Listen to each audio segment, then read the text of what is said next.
4 युग सांगितले, कृतयुग, त्रेतायुग, द्वापारयुग आणि कलियुग. कृतयुगामध्ये भगवंताची प्राप्ती कशानं होते? तप केल्यानं. कृतयुगामध्ये भगवंताची प्राप्ती हजारो वर्ष, लाखो वर्ष आयुष्य त्या ठिकाणी आहे, पण अनंत काळपर्यंत तप केल्याशिवाय देव प्राप्त होणार नाही महाराज. त्रेतायुगामध्ये सुद्धा तसंच हजारो वर्ष आयुष्य आहे.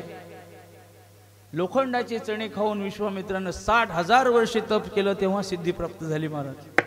त्या त्रेतायुगाचा काळ, त्याही वेळेला भगवंताची प्राप्ती ही योग यागाच्या माध्यमातून त्या ठिकाणी झालेली आहे. द्वापर युगामध्ये यज्ञाच्या माध्यमातून भगवंत प्रसन्न करून घेतला जात होता, पण कलियुगामध्ये मात्र भगवंताच्या प्राप्तीचं साधन हे ज्ञानेश्वर महाराजांनी सांगितलं. योग याग विधी येणे हे सिद्धी, योग याग विधी येणे हे सिद्धी, योग याग विधी येणे हे सिद्धी, योग याग विधी येणे हे सिद्धी.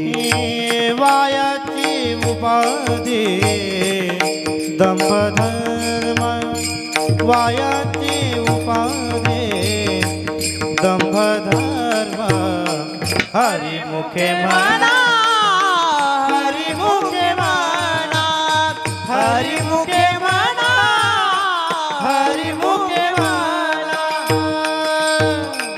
माऊली म्हणतात योग याग विधी युक्त क्रिया भावे या सगळ्यांनी काय होते? या कलियुगामध्ये हे साधन त्या ठिकाणी पर्याप्त नाहीत, कारण जीवाची तयारीच नाही महाराज तशी. एका जागेवर बसायचं, योग करायचा, अष्टांग योग सांगितलेला आहे. यम, नियम, आसन, प्राणायाम, प्रत्याहार, ध्यान, धारणा, समाधी. कोणाला जमते महाराज? आसनं एका तासामध्ये 84 आसनं करणारी माणसं आम्ही. इकडून बघतो, तिकडे बघतो, उठून जातो, जागा बदलतो, एका जागेवर बसता येत नाही. योग याग विधी, योगाच्या माध्यमातून भगवंताची प्राप्ती होणार नाही. याग म्हणजे यज्ञ करायचं म्हटला तर यज्ञाकरता जी सामुग्री लागते ती सुद्धा पर्याप्त नाही महाराज. जातिवंत ब्राह्मण नाही, जातिवंत गायी नाहीत, त्यामुळे शुद्ध तूप नाही, आणि त्यामुळे परमात्मा काही तसं प्राप्त होणार नाही. यज्ञ सफळ झाला तरच भगवंताची प्राप्ती होते. मग अशा या कलियुगामध्ये याग करायचा म्हटला, यज्ञ करायचा म्हटला तर तो सफल होऊ शकत नाही. का सफल होऊ शकत नाही ते पुढे सांगतो. तात्पर्य अर्थ हा आहे की भगवंताच्या या नामाचं महात्म्य कलियुगामध्ये अपरंपार अशा स्वरूपाचं आहे. म्हणून पूजनीय बाबा म्हणतात की कली बहुत संत थोर थोर, या कलियुगामध्ये संतांनी भगवंताची प्राप्ती करून घेतली. ते आज बघायचं आहे. विठोबा रखुमाई, विठोबा रखुमाई, विठोबा रखुमाई, विठोबा रखुमाई, विठोबा रखुमाई, विठोबा रखुमाई, कुंडली कवरदार श्री ज्ञानदेव तुकाराम गोपाल कृष्ण भगवान की जय. विठोबा रखुमाई, विठोबा रखुमाई. याचा थोडा आवाज वाढवा, म्हणजे मला जवळ न जाता बोलता आलं पाहिजे. जवळ गेलं की खोकला येतो. तसाही खोकला येत आहेच. मी शांततेत बोलणार आज. जास्त जोरात बोललं की खोकला येतो. आहे ते बंद पडून जाईल आपलं. शरीर माध्यम खलु धर्म साधन, नाही का? शरीर आहे तर सगळं आहे.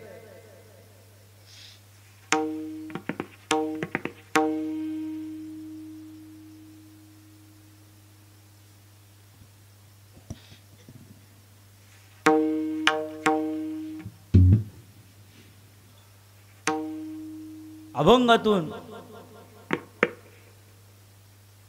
बाबांनी नामाचं महात्म्य सांगितलं. कोणतं नाम हो? भगवंताचं नाम. भगवंत कोणाला म्हणतात?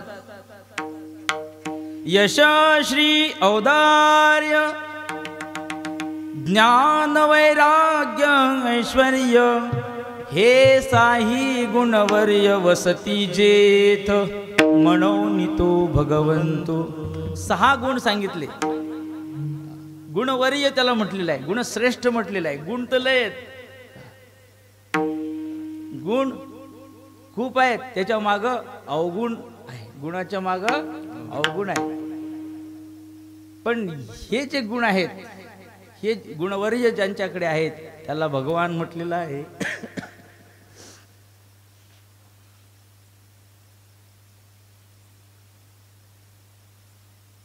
भगवंताचं नाम हे तारक अशा स्वरूपाचं आहे.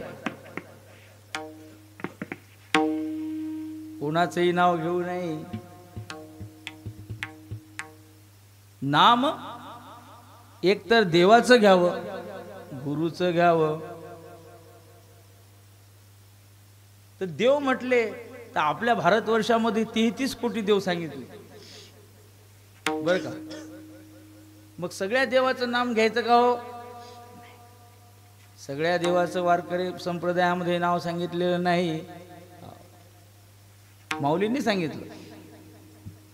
रामकृष्ण नामी हे दोन्ही साजे रे, हृदय मंदिरी स्मराकारे,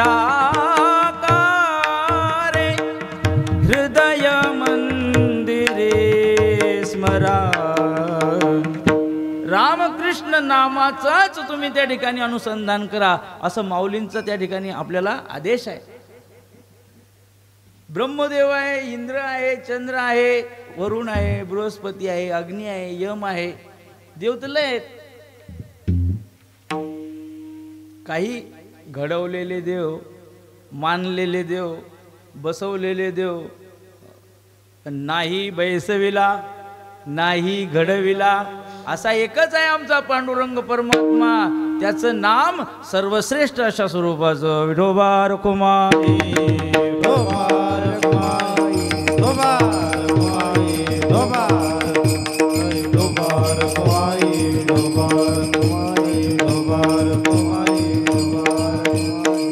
विठोबाचे नाव मूळ संजी,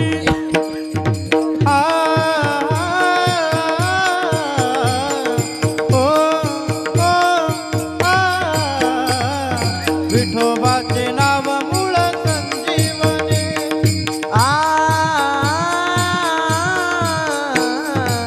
विठोबाचे नाव मूळ कणवी.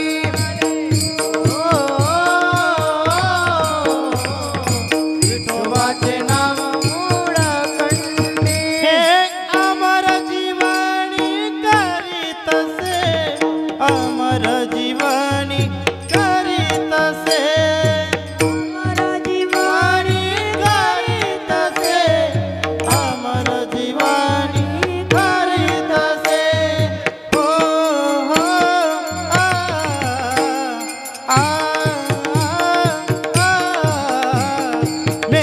जीवासी करीन जीवंत, मेलिया जीवासी करीन जीवंत.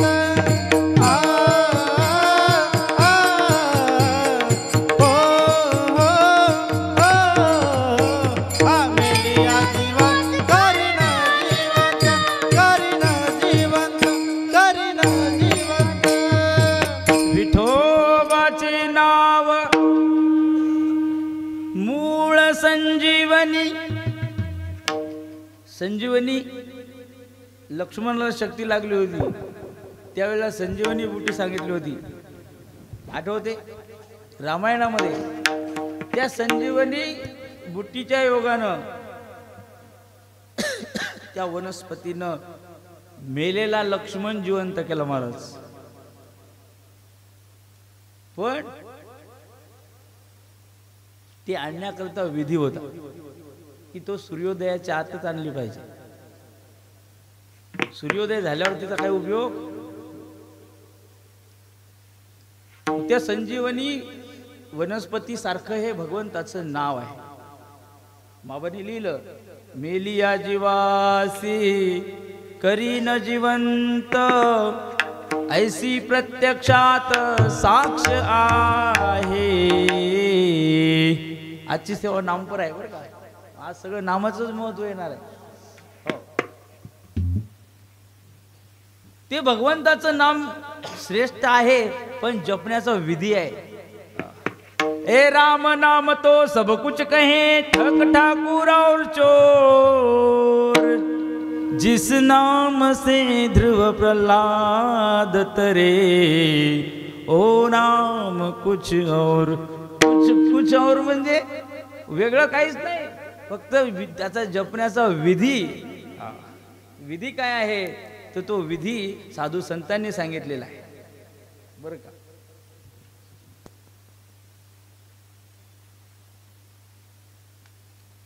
हनुमान चालले बुटी आणण्याकरता. रावणावर संकट पडलं. रावणानं बोलवलं त्याच्या सोबत्याला. त्याला सांगितलं काळ नेमीला तो हनुमान चालला बरं. आणि कदाचित जर तो गेला आणि त्याने संजीवनी आणली तर आपली झालेला विजय आपली बाजू पडून जायची. मग काय कर, ती त्याला तिकडेच पहाट कर त्याला. सकाळच्या आत तो आला नाही पाहिजे.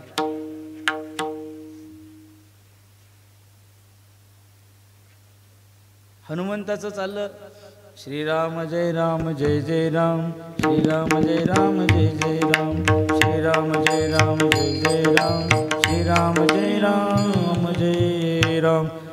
हनुमंताच्या मुखामध्ये एकच नाव होतं महाराज. हनुमान काय असेल लय देवाचं नाव घेतलं होतं. त्याच्या आईने त्याला सांगितलं होतं की जो कोणी तुझी गुप्त कौपिन कमरेची लंगोटी ओळखेल तो तुझा गुरु आहे, त्याला तुझं आयुष्य समर्पित करशील. हनुमंतानं रामाला आयुष्य समर्पित केलं. त्याच्या मुखामध्ये भगवान रामाचंच नाव होतं आणि त्या रामाच्या नावावरच त्याचा सगळा विजय झाला. सगळे कामं त्याचे रामाच्या नावावरच झाले. बाबा म्हणतात हनुमान हनुमान म्हणजे काही सगळी शक्ती ती राम नामाची होती महाराज. बाबा नेहमी सांगत असतात की हनुमंताचा विश्वास रामाच्या नावावर होता बरं का, म्हणून कामं झाले. रावण होतं महाराज. रावण म्हणजे काही साधी गोष्ट, वाऱ्यावर त्याची कंट्रोल होता. वाऱ्याचा रिमोट त्याच्या हातात, सूर्य चंद्राचा रिमोट त्याच्या हातात. त्यानं जर सूर्याला म्हणलं असतं लवकर उगवतं उगवलं असतं महाराज. याच्यातही काही विषय नाही. पण त्या हनुमंताचा रामनामावर विश्वास होता. गेला हनुमान, त्याला मोठा आश्रम दिसला एक. आणि त्या आश्रमात मोठा असाच डोंगराव सारखा हा साऊंड लावलेला मोठा, त्याचा आवाज दन दन तिकडे लांब आवाज येऊ लागला हनुमंताला.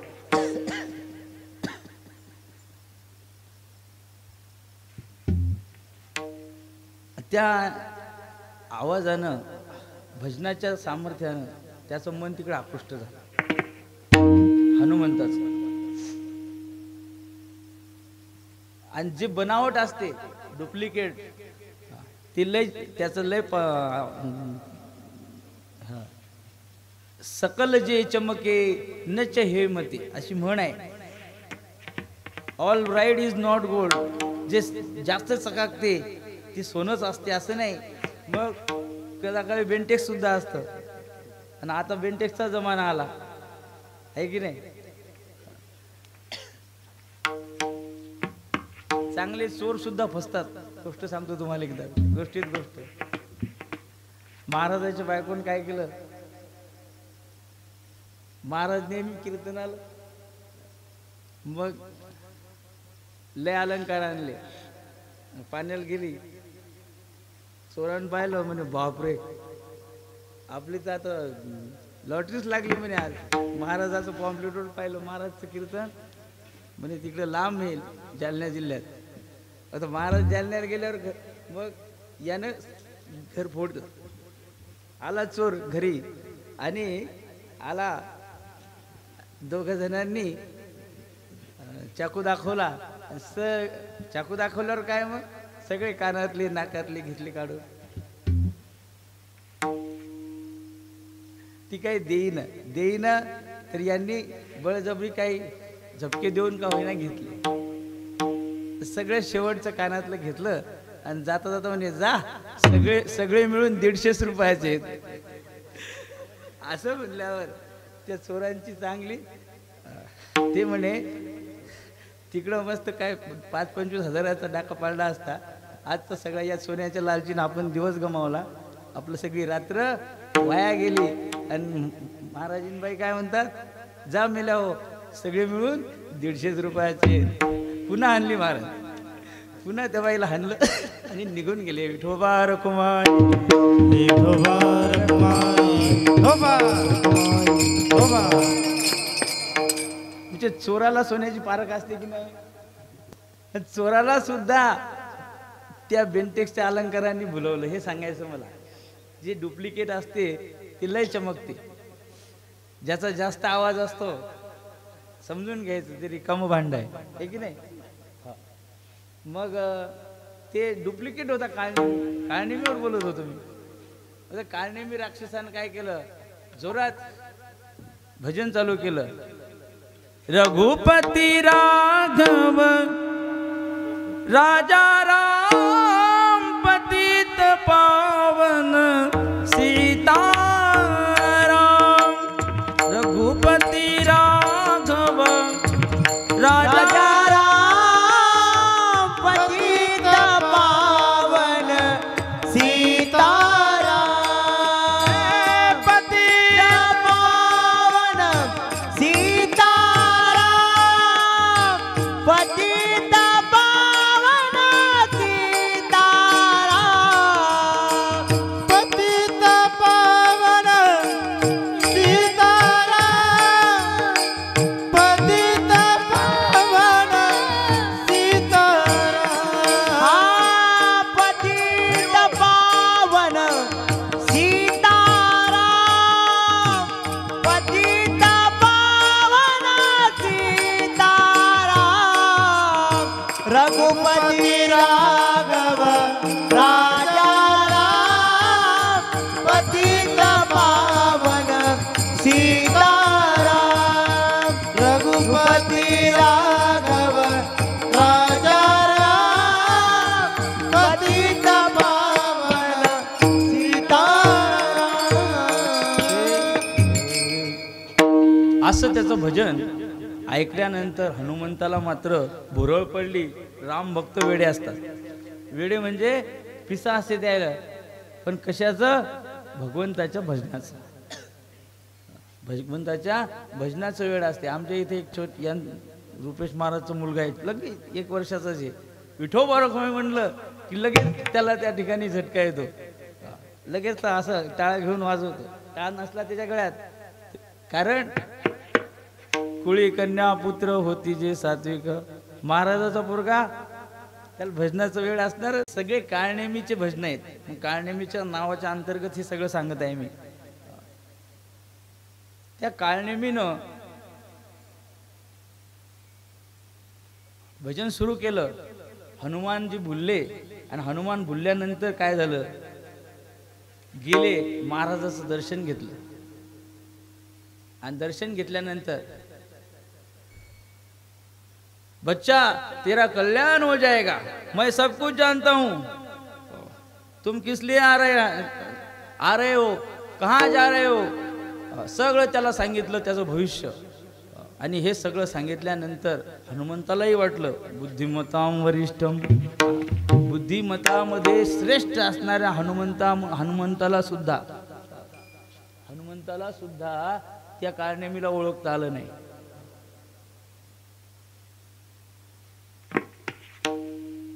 अतुलित बलधामं हेमशैलाभदेहं.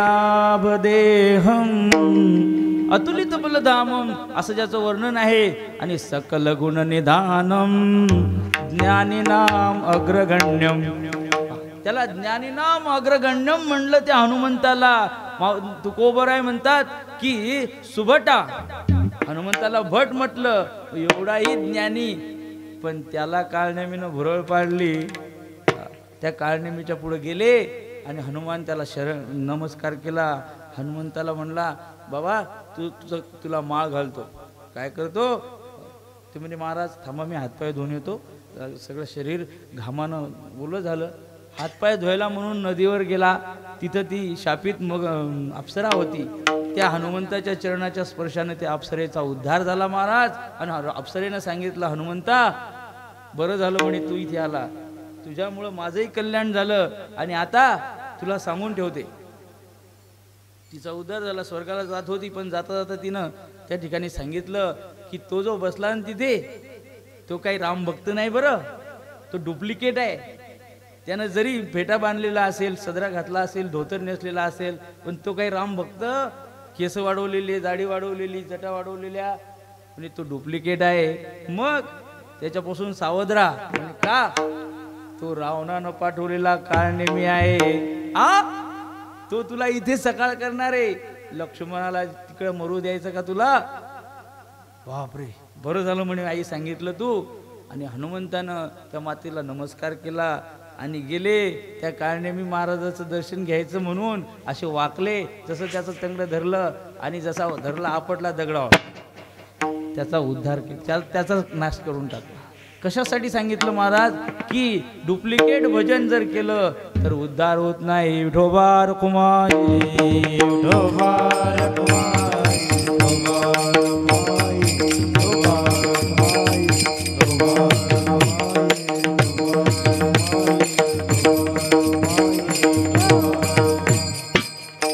मग विठोबाचं नाव आहे, रामाचं नाव आहे, संजीवनी सारखं आहे. संजीवनीवर सांगितलं, संजीवनी आणायला लक्ष्मण हनुमान चालले.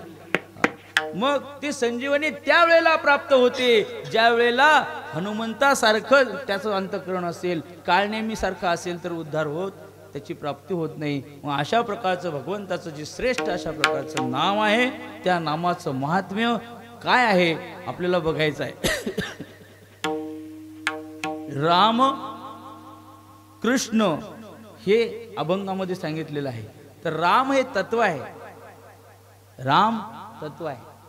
मी आधी सांगितलं तुम्हाला. काही मानलेले देव, मानलेले म्हणजे आपण म्हणतो हाच देव मोठा आहे, तो मानलेला देव. सभा भरली महाराज, सभेमध्ये ठरवलं कोणता देव सगळ्यात मोठा आहे. मग जो ज्या पक्षाचा तो म्हणायचा मी आमचा देव मोठा, तुम्ही आमचा देव मोठा, तुम्ही आमचा देव मोठा. ते म्हणजे थांबा, तसं नाही, परीक्षा घेऊ. मग परीक्षा घ्यायची म्हणून त्या ठिकाणी देवाची परीक्षा घ्यायची.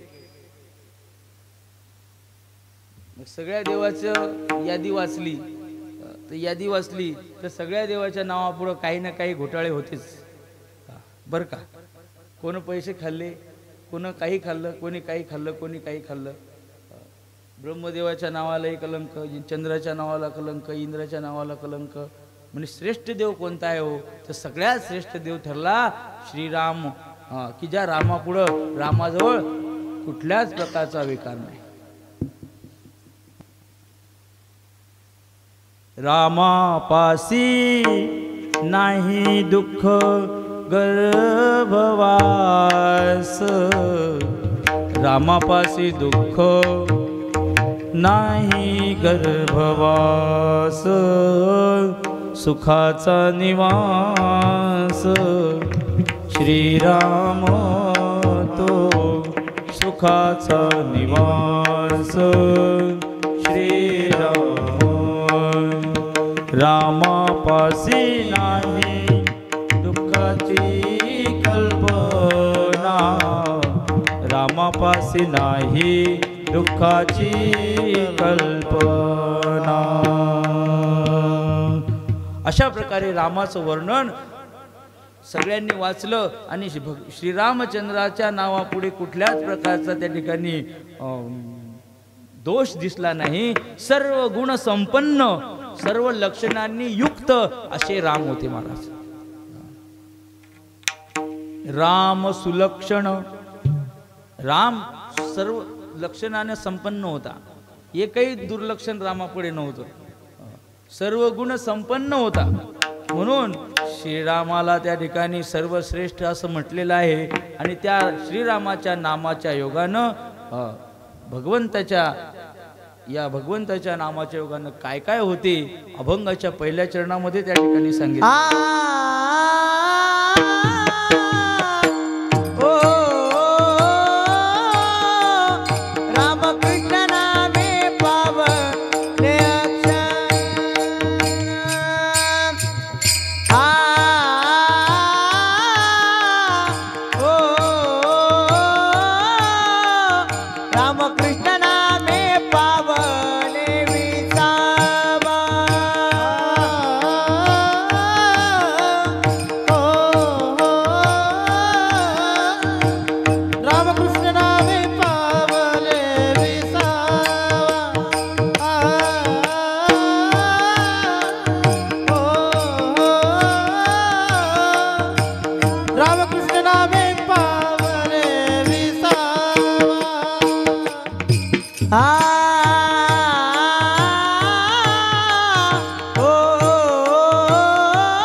महाराजासाठी एकदा टाळी वाजवा. सुंदर, अति सुंदर. वा वा वा. याला अंतकरणातून त्या ठिकाणी गायन केलं म्हणजे भगवंताच्या नामाच्या योगानं काय होते तर अंतकरणाला पाझर फुटतो महाराज. तुझिया नामाचा महिमा महिमा, तुझिया नामाचा महिमा, तुझिया नामाचा महिमा, तुझं न कळे मेघ श्यामा. तुका म्हणे आम्हा जन्म गोड यासाठी, हो तुका म्हणे आम्हा जन्म गोड यासाठी. तुझिया नामाचा महिमा, तुझा न कळे वेग श्यामा,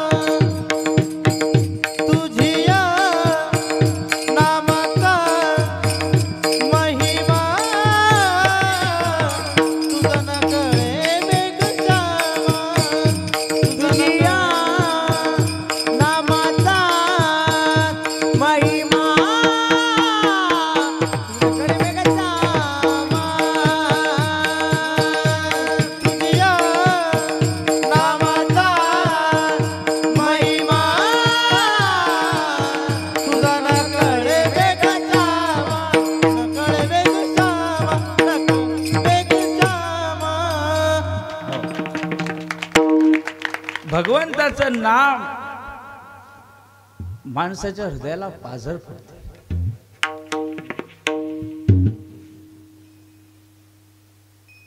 सुंदर प्रमाण आहेत.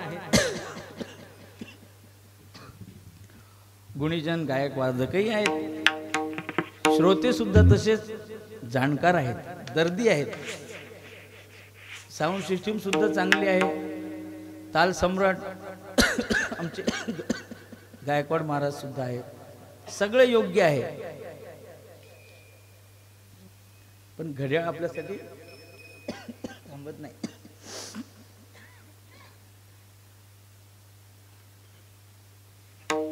नाम तुझे रे, नाम तुझे रे, नाम तुझे रे, नाम तुझे रे, नारायणा, नाम तुझे रे, नाम तुझे रे, नाम तुझे रे, नारायणा, नाम तुझे रे, नाम तुझे रे, नाम तुझे रे, नारायण, नाम तुझे रे, नाम तुझे रे, नाम तुझे रे, नारायण.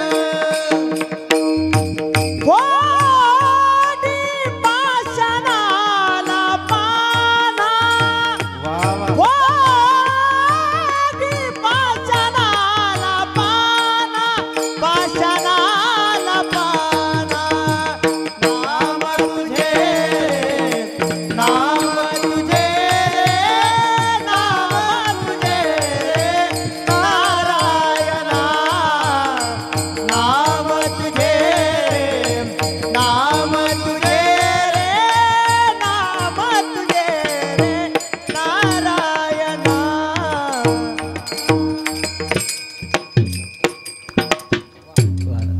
अशा प्रकारचं हे अंतकरणातून नाम गायन केलं की त्यांना म्हणावं लागत नाही. म्हणा ते आपोआपच येते नाही का.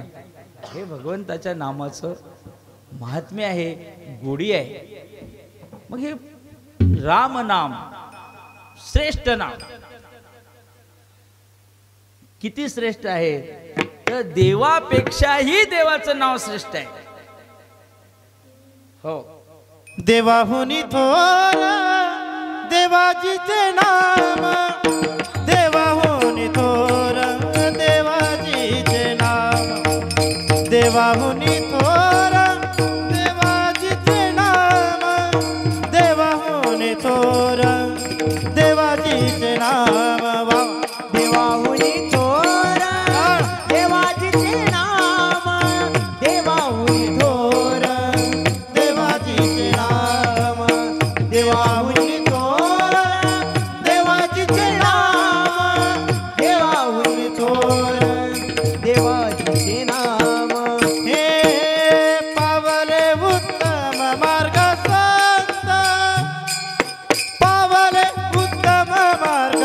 हो पावले उत्तम मार्ग संत पावले उत्तम मार्ग संत देवा मुनी थोर देवाचे नाम पावले उत्तम मार्ग संत हरी शब्द वाचे जे नर वदती हरी शब्द वाचे जे नर वदती हरी शब्द वाचे जे नर वदती हरी शब्द वाचे जे नर वदती हरी शब्द वाचे जे नर वदती हरी शब्द वाचे जे नर वदती हरी शब्द वाचे जे नर वदती हरी शब्द वाचे जे नर वदती देवा हुरी थोर बाबांच्या गाथीतला अभंग आहे की देवापेक्षा देवाचं नाव श्रेष्ठ आहे महाराज. हनुमंत नळ नीळ सगळे सेतू बांधायला गेले आणि सेतू बांधत असताना लांबून दगड आणायचे मोठा आणि ते पाण्यात टाकायचे. त्या नळनिळाला वरदान होतं की याच्या हातानं दगड तरतील. पण महाराज त्याला अभिमान झाला. कोणालाही थोडं आलं की त्याचा अभिमान होतो. अभिमान झाल्यानंतर मग ते आडून घेऊ लागले, असे बसू लागले कोपऱ्या कोपऱ्यात. लय झालं, अरे दिवस कमी राहिले, चला दिवस माथ्यावर आला असं म्हणून उठवलं. तहान लागली, मला तहान लागली, पाणी पाहिजे, पाणी पाहिजे. पाणी हे काय, ते पाणी जमत नाही, खारट पाणी. मग बिस्लेरीचं पाहिजे. मग जाते ह्याच्यावर संगम फाट्यावर. मग संगम फाट्यावर जाऊन ते आणा माऊली ऐकवाचं पाणी, असे आडून घेऊ लागले. कोण? नळ आणि नीळ. हनुमंताला समजलं की यांना गची बाधा झाली, यांना आता अभिमान झाला. हनुमंतानं काय नाही महाराज, एका दगडावर रा लिहिलं, दुसऱ्या दगडावर म लिहिलं, दोन्ही दगड असे जोडले, टाकले महाराज पाण्यावर. असे दगड तरू लागले, हजारो लाखो दगड तरू लागले आणि सेतू तयार होऊ लागला. श्रीरामचंद्राला वाटलं की माझ्या नावानं दगड तरायला लागले, मग आपणही टाकून पाहू एखादा. मग रामचंद्र एका कोपऱ्यात गेले बाजूला, इकडे हे चालू आहे काम, इकडे गेले आणि त्यांनी सुद्धा एक छोटासा दगड घेतला आणि पाण्यात टाकला. महाराज आपल्या नावानं तरायला लागले म्हणल्यावर आपल्या हाताने तरणारच. रामचंद्रानं आज एक दगड घेतला, पाण्यात टाकला, बुडात. दुसरा घेतला, अरे टाकला, तो बुडात. तिसरा घेतला, तो सुद्धा बुडात गेला. 5-6 वेळा झालं आणि मग श्रीरामाला वाटलं आपल्याला कोणी पाहिलं तर नाही ना, म्हणून असं डुंकून मागे पाहिलं. हनुमंता कधी म्हणे, देवा पहिल्याच दगडाला. म्हणे का? म्हणले देवा तुम्ही ज्याला सोडून दिलं बरं का, तो बुडणारच, ऐक नाही. तुमच्यापेक्षा तुमचं नाव श्रेष्ठ आहे, हा त्याचा अर्थ. काय? राम देव होता, पण रामाच्या अंगात जी ताकद नव्हती ती त्याच्या नावात होती. श्रीरामाच्या नावामध्ये ताकद होती. श्रीरामावर कमी संकट आली का हो? पण त्याला ते संकट सामोरं जावंच लागलं. आणि त्याच्या नावावर महाराज लोकांना विमानात फिरायला लागले, आहे की नाही? तारे जितने हो गगन में उतने शत्रु हो, जा पर कृपा रघुनाथ की बालई बाकान हो, बालई बाकान हो. तारे जितने हो गगन में शत्रू जरी असले आकाशातल्या ताऱ्या इतके, तरी सुद्धा रामाचं नाव ज्याच्या मुखात आहे त्या हनुमंताचा विजयच आहे की नाही. देवापेक्षा देवाचं नाव श्रेष्ठ महाराज. मग हे भगवंताचं नाम ज्यांनी ज्यांनी जपलं, रामकृष्ण नामे पावले विसावा. विठोबा रखुमाई, विठोबा रखुमाई, विठोबा रखुमाई, विठोबा रखुमाई, विठोबा रखुमाई, विठोबा रखुमाई, विठोबा रखुमाई, विठोबा रखुमाई, विठोबा रखुमाई.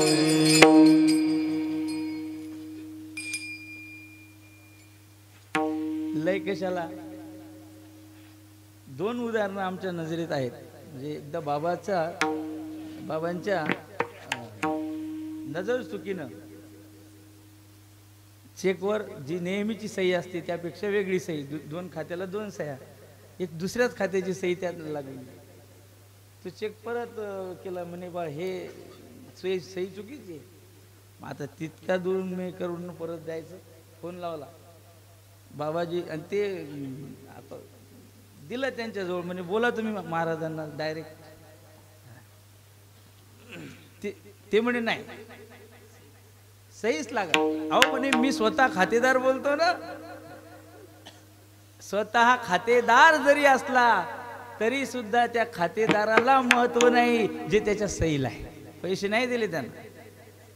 माझ्याही बाबतीत एकदा तसंच झालं बरं का. पैसे तुमच्या जी सही आहे तुमचीच सही लागेल, तुम्ही स्वतः असून भागत नाही. मग जी तुम्ही पहिले जी सही दिली याचा अर्थ हा आहे की फोनवर जरी तुम्ही बोलायला लागला की मी सांगतो द्या, ते म्हणजे तसं नाही. तुमचं जे नाव आहे त्या नावाला महत्व आहे. विठोबा रखुमाई, विठोबा रखुमाई, विठोबा रखुमाई, विठोबा रखुमाई, विठोबा रखुमाई, विठोबा रखुमाई, विठोबा. राम रामावर लय जास्तच बोलता येईल. पण आता कृष्ण पुढे जायचं ना आपल्याला.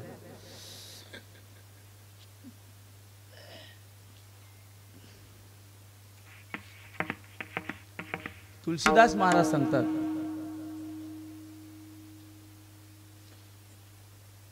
राम कृष्ण दो एक है, अंतर नहीं निमेष, इनके नयन गंभीर, उनके चपल विशेष. रामकृष्ण दो एक है. हे दिसायला दोन आहेत राम आणि कृष्ण, पण यांच्यात अंतर नाही. निमेष थोडं सुद्धा अंतर नाही. असलंच इनके नयन गंभीर. श्रीरामाचे डोळे गंभीर आहेत, श्रीकृष्णाचे डोळे चंचल आहेत. श्रीरामा आपलं कृष्णाचे डोळे चंचल आहेत. कृष्णाने ज्याला पाहिलं त्याला मोहिनीच घातली. इनके चपल विशेष. एवढा फरक आहे. कृष्णाच्या नामाचं काय महात्म्य सांगावं महाराज. श्रीकृष्णाचा सख्खा भाऊ समजा यादवच होता तो उद्धव. महाब्रह्मज्ञानी होता तो उद्धव. स्वर्गातून शिकून आला होता. आणि त्या उद्धवाला या भजनाचं महात्म्य कळावं हा भगवंताच्या मनात उद्देश होता. कारण सगळे लोक आपल्या जवळून उद्धरून चालले आणि या उद्धवाला आपलं महात्म्य कधी कळावं. भगवान जेव्हा गोकुळातून मथुरेत गेले, कंसाचा वध केला आणि वध केल्यानंतर मथुरेमध्ये उग्रसेनाचं राज्य संस्थापित केलं. राज्य स्थापित केल्यानंतर गुरुच्या घरी गेले. तिथे सांदीपनीकडनं विद्या ग्रहण केली, गुरुच्या घरी कामं केले, सगळं झालं. आणि पुन्हा मग जेव्हा राजप्रसादात आले तेव्हा कृष्ण असे एकांतात जाऊन रडायचे. कृष्ण रडतो हे पाहून उद्धवाला सुद्धा त्या ठिकाणी आश्चर्य वाटायचं. आणि उद्धवाने विचारलं की का रे का रडतो, काय करू म्हणे. तर दादा होता त्याचा. अरे म्हणे दादा, उद्धवाला काय करू, मला त्या गोकुळातील गोपिकांची फार आठवण येते. त्यांच्या भजनाचा प्रकर्ष मला इथून असा माझं मन आकर्षित करतो. जा न तू सांग त्यांना. काय म्हटलं श्रीकृष्ण त्या उद्धवाला म्हणला जा आणि त्या गोपिकांना सांग की का तुम्ही त्या कृष्णाची आठवण करता. कारण तो तिथे आहे, पण तुम्ही त्याची आठवण केल्यामुळं, तुम्ही त्याचं स्मरण केल्यामुळं त्याला सुद्धा त्या ठिकाणी करमत नाही. काय देवा, काय एवढा मोठा तू शिकला आणि हे काय असं ते वेड्यासारखं बोलतो. उद्धव ज्ञानी होता, त्या ज्ञानाचा त्याला अभिमान होता आणि परिणाम श्रीकृष्णाला त्याचा तो अभिमान घालवायचा होता.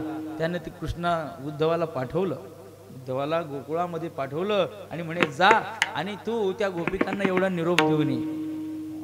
मी अर्धा तास थांबेन म्हणले, मला लय काम आहेत, हिशेबाचे काम आहेत म्हणले, राज्य कारभार पाहत होता. मी अर्धा तास थांबेन आणि परत येईन. महाराज उद्धव जो तिथे गेला आणि उद्धवानं त्या गोपिकांची भजन भक्ती पाहिली. त्या भजन भक्तीचा परिणाम असा महाराज की त्या उद्धवाच्या चित्तामध्ये जो ज्ञान होतं ते ज्ञान सगळं त्या ठिकाणी जळून, म्हणजे ज्ञान पाझरलं, त्याच्या अंतःकरणाला पाझर फुटला आणि त्याच्या चित्तामध्ये भगवंताच्या भक्तीचा उदय झाला. गोपिकांची भक्ती पाहून धन्य गवळीयांचा भाव सद्गदित तो उद्धव राव हे विसरला भाव भगवान सांगतो. धन्य गवळीयांचा भाव सद्गदित तो उद्धव राव विसरला भाव भगवान सांग. तरी जाओनी गोकुळा प्रेते पावे ते डोळा. ऐसा कळवा घन सावळा, ऐसा कळवा घन सावळा. गोपी म्हणा ती आरतीने तरी जाऊनी गोकुळा प्रेते पावी ती डोळा. ऐसे कळवा घन सावळा, गोपी म्हणा ती आरतीने गोकुळा प्रेते पावी ती डोळा. ऐसे कळवा घन सावळा, गोपी म्हणा ती आरतीने.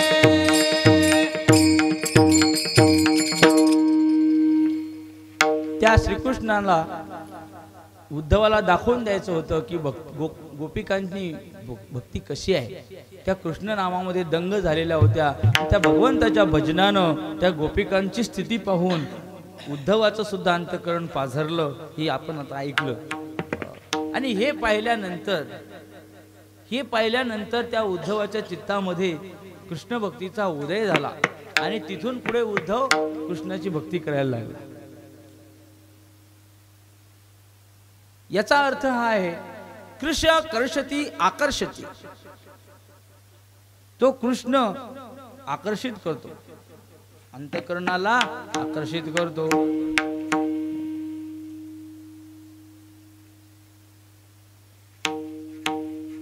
कृष्ण कहने से तर जाएगा, कृष्ण कहने से तर जाएगा, पार भव से उतर जाएगा. कृष्ण कहने से तर जाएगा, पार भव से उतर जाएगा. भव से यानी संसार दुःखातून तुझं तरण.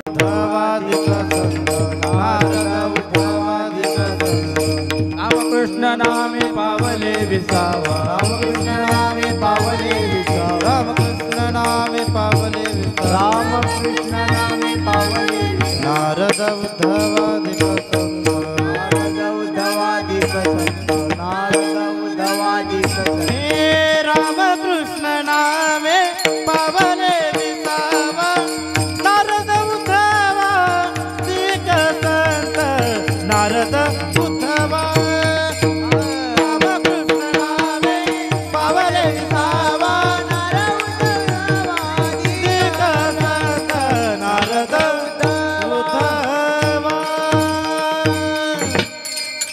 अभंगातून सांगतात बाबा, रामकृष्ण नामे पावले विसावा.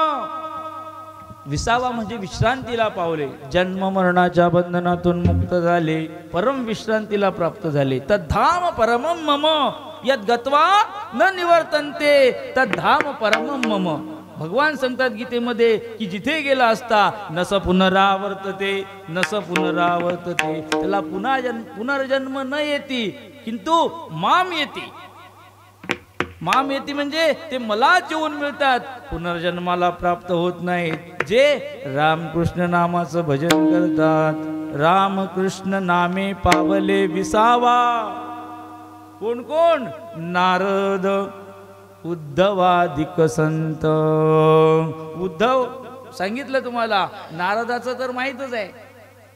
नारदाचं सदैव नारदाच्या मुखामध्ये नारायण नाम होतच.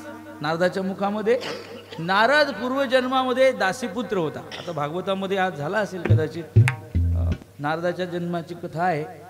नारद उद्या आहे. महात्म्यामध्ये सांगत असताना नारदाचं वर्णन आहे की मी दासीपुत्र होतो, साधू संतांची सेवा घडली, माझ्या आईला साधू संतांची सेवा घडली, मला सुद्धा साधू संतांचा संग घडला आणि परिणाम उत्तर जन्मामध्ये मी देवर्षी बनलो. नारद मुनी सांगतात भागवतामध्ये. मग त्या नारदांनी देवर्षी नारद झाल्यानंतर सदैव भगवंताचं नाम त्या ठिकाणी मुखामध्ये ठेवलं. सप्त्यापुरतं नाही बरं, आपला परमार्थ सप्त्यापुरता. रामफेरी चालू आहे का? चालू आहे ना. रामफेरी चालू आहे म्हणून राम मंदिर झालं महाराज. तुम्हाला सांगतो, गावागावात रामफेरी चालू आहे. गावागावात सगळ्या देशात रामफेरी चालू आहे. पाचपोर महाराज, आपले लक्ष्मण महाराज यांनी इकडे नियम घालून दिला. मी त्यांना सुद्धा धन्यवाद देतो की प्रत्येक भागामध्ये आहे हे असं.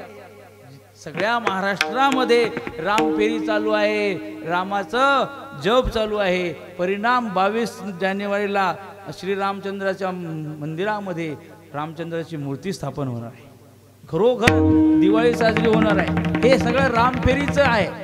रामफेरी जर बंद पडली असती तर मंदिरही जाग्यावर आणि सगळ्याच जाग्यावर विठोबा रखुमाई विठोबा रखुमाई विठोबा रखुमाई विठोबा रखुमाई विठोबा रखुमाई विठोबा रखुमाई विठोबा रखुमाई विठोबा रखुमाई विठोबा रखुमाई. नुसतं तोंडानं म्हणायचं बनाएंगे मंदिर कसम तुम्हारी राम. कसम घ्यायची तोंडानं, नुसतं तोंडानं. कसम तुम्हारी राम प्राणों से प्यारा है, प्राणों से प्यारा है अवधपुरी का धाम. बनाएंगे मंदिर, बनाएंगे मंदिर, बनाएंगे मंदिर.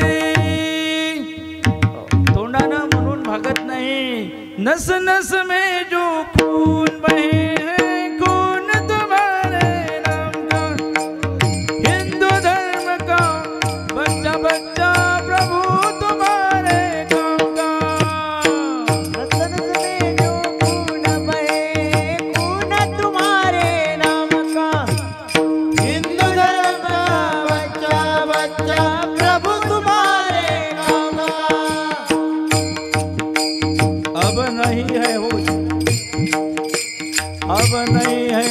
भरा दिल में है जोश मिटने न देंगे नाम तुम्हारा. बनाएंगे मंदिर, बनाएंगे मंदिर कसम तुम्हारी राम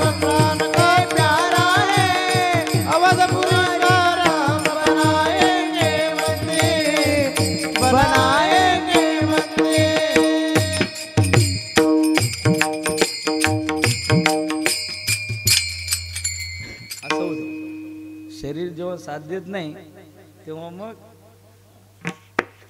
मुकच बसावं लागतं. ते टाइम असतो त्यावेळेला शरीराने साथ दिली पाहिजे.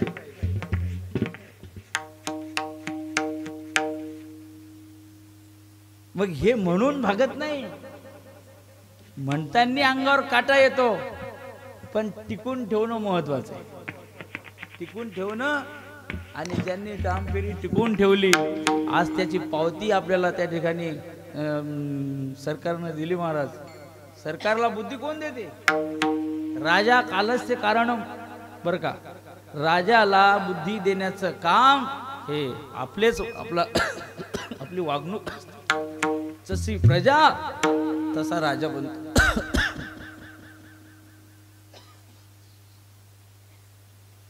मग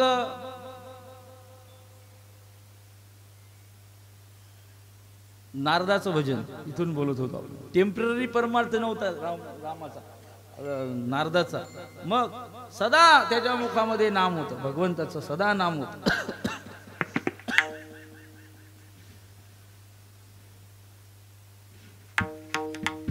सदा नाम घोष करो हरि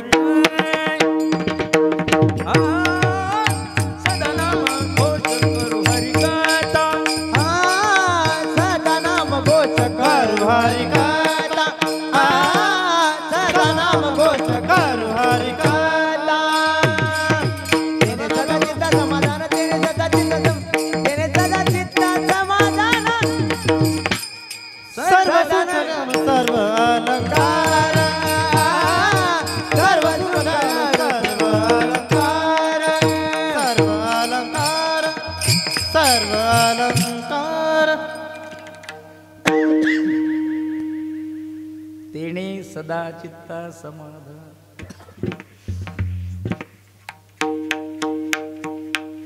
रामकृष्ण नामे पावले विसावा.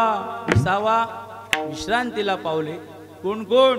नारद, उद्धवादिक संत. नारदाला 14 विद्या आणि 64 कला येत होत्या. मागे शिकलेले पोरं बसले असतील, काही येत नाही हो पोरायला. नारदाला 14 विद्या येत होत्या आणि 64 कला येत होत्या. आपल्याला एकच कला येते, त्याला सगळ्या कला येत होत्या, तरी भजन करत होता नारद. नारद मुनी सगळ्या विद्या संपन्न असून सुद्धा भजन करत होते.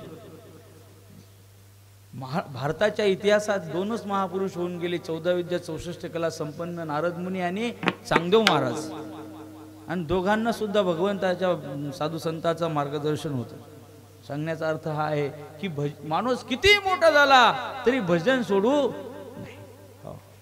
कितीही तो मोठा झाला तरी त्यानं भजन केलंच पाहिजे. भजनाच्या योगानं त्या ठिकाणी महाराज उद्धार होतो, कल्याण होते.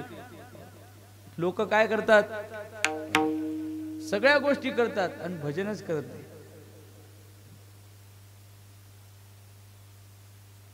एक माऊली एवढंसं पोरगं तिचं नेमकं चालत होतं, सुकून चाललं.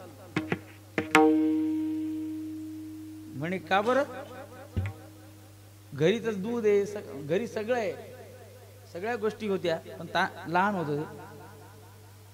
ते माऊलीला कोणत्याही आईला आपलं मुलगा चांगलं दिसावं असं वाटतं. मग त्याला आंघोळ घालणं, त्याला पावडर लावणं, त्याला गंध लावणं, त्याचा मेकअप करणं, चांगले कपडे घालणं, सगळं सजवणं, त्याला हे सगळं ती करायची. आणि फक्त त्याला अंगावरचं दूध तेवढंच ती त्या ठिकाणी विसरायची, विसरून जायची, त्याला पाजायचं. ती सुकून गेलं. 1 वर्षाचं 1 वर्षाचं लेकरू सुकून गेलं. ते कितीही बाहेरून मेकअप केला पण त्याचं पोषण होत नसल्यामुळं ते सुकणारच ना महाराज, आहे की नाही? मग त्याला ती माऊली फक्त सगळं त्याला मेकअप करायची आणि वाजायचं विसरून जायची. एक दिवस जुनी आत्याबाई त्यांची ती आली आणि तिनं सगळं निरीक्षण करून पाहिलं की आपला नातू, आपल्या भाषाचं पोरग सगळं आहे, चांगलं आहे, सगळा गोरा गोमटा दिसतो आणि सुकून काऊन चालला. मग चांगलं निरीक्षण केलं तेव्हा सांगितलं बाई म्हणजे तू त्याचा सगळा मेकअप थाट करते आणि नेमकं त्याला ज्या वेळेला पोट भरायचं त्यावेळेला तू त्याला पाजत नाही, त्याच्यामुळे ते सुकून चाललं. लक्षात आलं तुमच्या? आपलं सगळं चांगलं आहे, फक्त आपण ज्या अंतःकरणानं भगवंताला आळवायचं, भावयुक्त अंतःकरणानं आळवायचं, तो भाव सोडून देतो आणि बाकीच मग मोठा साऊंड लावला. इथलं नाही बोलत बरं, जनरली सांगतो. परमार्थ असा लंगडा झालेला आहे. महाराज मी टीका करतो का आपण? टीका आपल्या मनातच नाही. सगळ्या लोकांचं हेच आहे, सगळं डिजिटल, टेम्पररी परमार्थ. सप्ताह मोठा करायचा आणि वर्षभर विना नाही, वर्षभर काकडा नाही, वर्षभर काही नाही, देव प्राप्त होणार नाही. विठोबा रखुमाई, विठोबा रखुमाई, विठोबा रखुमाई, विठोबा रखुमाई, विठोबा रखुमाई, विठोबा रखुमाई, विठोबा रखुमाई. प्रल्हाद तुमच्या एवढाच होता बरोबर. प्रल्हाद काही लय मोठा नव्हता. प्रल्हाद असेल 3ऱ्या-4थ्या वर्गाचा वयाचा बरं का, 5व्या वर्गात. त्या प्रल्हादानं सुद्धा निर्धारानं भजन केलं. जे जे लोक निर्धार करतात त्या निर्धारी लोकांना देव दूर नाही. निर्धारिया देव नाही दूरवरी, सापडे अंतरी प्रगटची.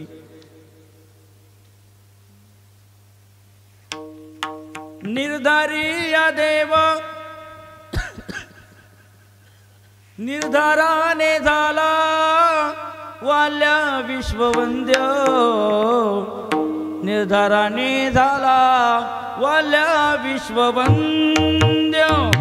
वाल्या कोळ्यानं निर्धारानं भजन केलं तर तो विश्ववंद्य झाला. रामाच्या अगोदर रामायण लिहिलं नाही, त्याने केले रामायण रामादी, केले रामायण रामादी, केले रामायण रामादी, केले रामायण रामादी. कोळीयाची कीर्ती वाढवी काना, केले रामायण रामादी, केले रामायण रामादी. कोळीयाची कीर्ती वाढवी काना, केले रामायण रामादी, केले रामायण रामादी.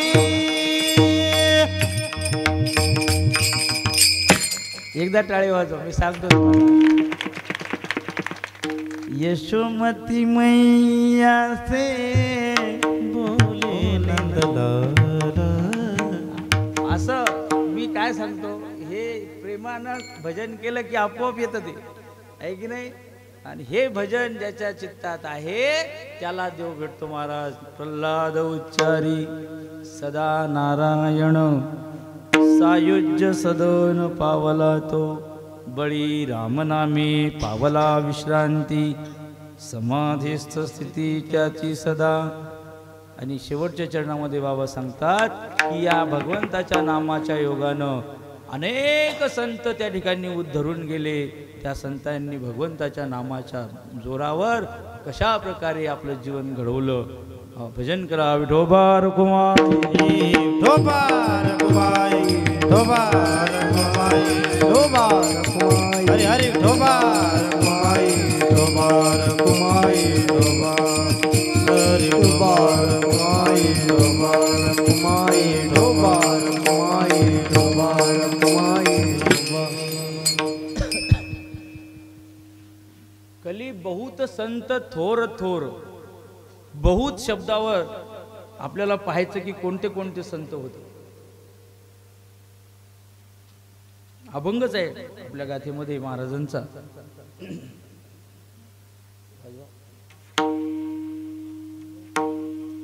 ब्रह्मज्ञानी तुका, मोजा तुम्ही.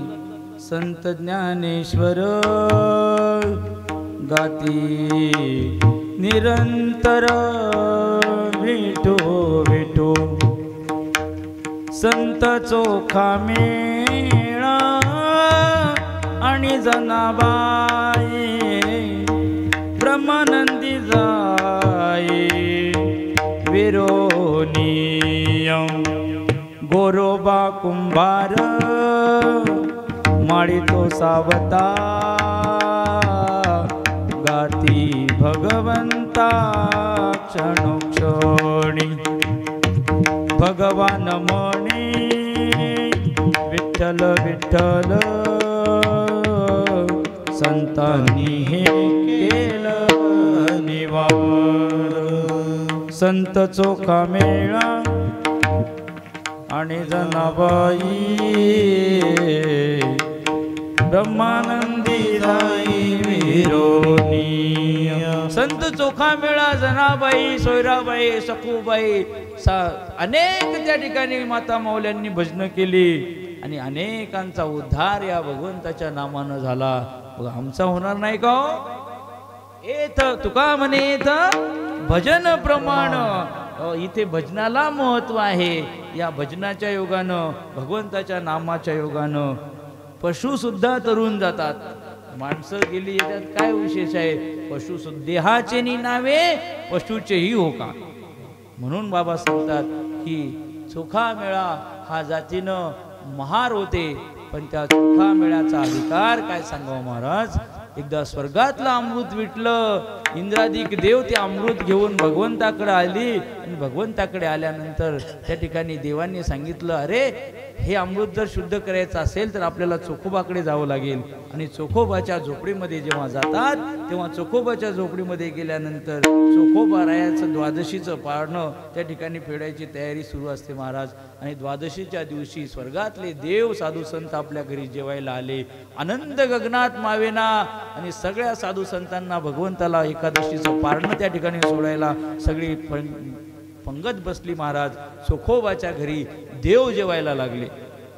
आणि मग कसं येणं केलं, आधीच नाही सगळं त्यांना तुष्ट केलं. आणि मग म्हणले काय सेवा करू महाराज. तेव्हा सांगितलं, अरे चोखोबा हे देवाचं अमृत विटलंय, याचा वास यायला लागला. मग या अमृताला वास यायला लागला, याची चव बदलली, टेस्ट बदलली याची. मग हे अमृत त्या ठिकाणी तू त्या ठिकाणी शुद्ध करून दे. त्यावेळेला चोखोबाच्या चित्तामध्ये काय भाव होता महाराज. चोखोबा म्हणला, देवा माझा काय अधिकार आहे, अहो मी शूद्र जातीमध्ये जन्माला आलेला आहे. चोखोबा म्हणतात की मी शूद्र जातीमध्ये जन्माला आलो आणि मला एवढा मोठा अधिकार काय. देव म्हणाले, चोखोबा मी सांगतो. आणि देवांनी त्या चोखोबाला अमृत शुद्ध करायला जेव्हा सांगितलं त्यावेळेला चोखोबांनी भगवंताच्या नामाचा त्या ठिकाणी जयघोष केला. देवांनी चोखोबाचे पाय धुतले. इंद्रानं, नीट आहे का, इंद्रानं चोखोबारायाचे पाय धुतले आणि चोखोबारायाच्या पायाचं पाणी त्या अमृतामध्ये टाकावं आणि त्या अमृताला सुगंध सुटावा महाराज. चोखोबांनी पाय धुतले चोखोबाचे आणि अमृताला चव यावी, अमृताला त्या ठिकाणी शुद्धी प्राप्त व्हावी. मग अमृत पवित्र होण्याचं एवढं सामर्थ्य चोखोबाच्या अंगात कुठून आलं महाराज. तर चोखोबाच्या मुखामध्ये भगवंताचं नाव होतं. किती मोठं नाव होतं चोखोबाच्या अंतःकरणामध्ये भगवंताचं. ऐका महाराज, चोखोबा ज्या वेळेला गौंडी काम करायला तेव्हा गेले आणि गौंडी काम करत असताना म्हणजे परकोटाची भिंतीचा परकोट बांधायचा होता, त्यावेळेला अचानक भूकंप होतो आणि भूकंप झाल्यानंतर चोखोबा त्या भिंतीखाली दबून मरतात. चोखोबा भिंतीखाली दबून मेल्यानंतर विठ्ठलाला काळजी पडते की माझ्या चोख्याचं त्या ठिकाणी विधियुक्त त्या ठिकाणी शेवट झाला नाही. नामदेवाला बोलावला, अरे नाम्या जा म्हणे माझ्या चोख्याच्या अस्थी शोधून आण, त्याला आपण त्या ठिकाणी योग्य प्रकारे क्रियाकर्म करू.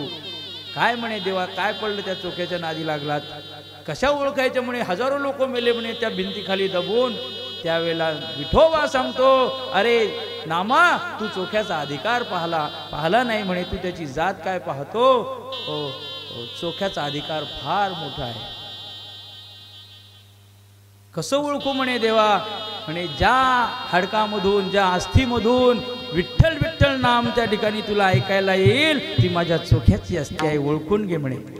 आणि ज्या वेळेला त्या ठिकाणी नामदेव महाराज जातात आणि पाहतात, विचारणा केली तर इथे भिंतीचं काम सुरू होतं, तिथेच शोधलं आणि जेव्हा शोध घेतला तेव्हा चोखोबारायाच्या अस्थी शोधत शोधत शोधत शोधत पायाचे हाडकं पाहिले, अंगाचे सगळे हाडं त्या ठिकाणी कानाला लावून पाहतो, विठ्ठल विठ्ठल विठ्ठल विठ्ठल, ज्या अस्थीतून देवाचं नाव येईल अशा अस्थी जमा केल्या आणि नामदेवाचे डोळे उघडले.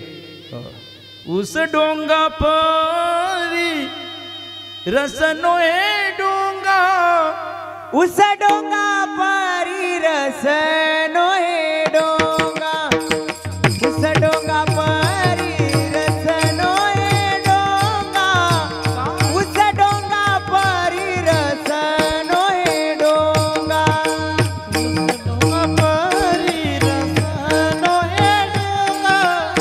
उस डोंगा परी रसनो हे डोंगा, उस डोंगा परी रसनो हे डोंगा, उस डोंगा परी रसनो हे डोंगा. काय भुलला ते वरलिया रंगा, काय भुलला ते वरलिया रंगा, उस डोंगा परी रसनो हे डोंगा, उस डोंगा परी रसनो हे डोंगा, उस डोंगा परी रसनो हे डोंगा, उस डोंगा परी रसनो हे डोंगा. सोखा डोंगा परी भावनो हे डोंगा, सोखा डोंगा परी भावनो हे डोंगा, सोखा डोंगा परी भावनो हे डोंगा, तोया फुलाला ती वरलिया रंगा. अशा प्रकारे नदी वाकडी पण पाणी काही वाकडं नसतं. ऊस वाडा वेडा वाकडा काळा जरी दिसत असला पण ऊसाचा रस मात्र गोड असतो. हो, त्याप्रमाणे चोखा डोंगा पारी भावनो हे डोंगा, काय भुललासी वरलिया रंगा, काय भुललासी वरलिया रंगा, उस डोंगा परी रसनो हे डोंगा, काय भुललासी वरलिया रंगा. अशा प्रकारे संत चोखा मेळा आणि जनाबाई ब्रह्मानंदी जाई विरोनिया. म्हणून अभंगाच्या शेवटच्या चरणामध्ये बाबांनी सांगितलं की या भगवंताच्या नामाचं महात्म्य कलियुगामध्ये अपरंपार अशा स्वरूपाचं आहे. त्या कलियुगामध्ये कलव हरी कीर्तनात या कलियुगामध्ये तुम्हाला सुरुवातीला सांगितलं की योग याग जप जाप्य या सगळ्या गोष्टी कलियुगामध्ये करणं शक्य नाही. म्हणून या कलियुगामध्ये एकच साधन श्रेष्ठ आहे, ते भगवंताचं नाम आहे. ते भगवंताचं नाम करून कलियुगामध्ये अनेक साधू संत उद्धरून गेले. अभंगाच्या शेवटच्या चरणामध्ये सांगतात,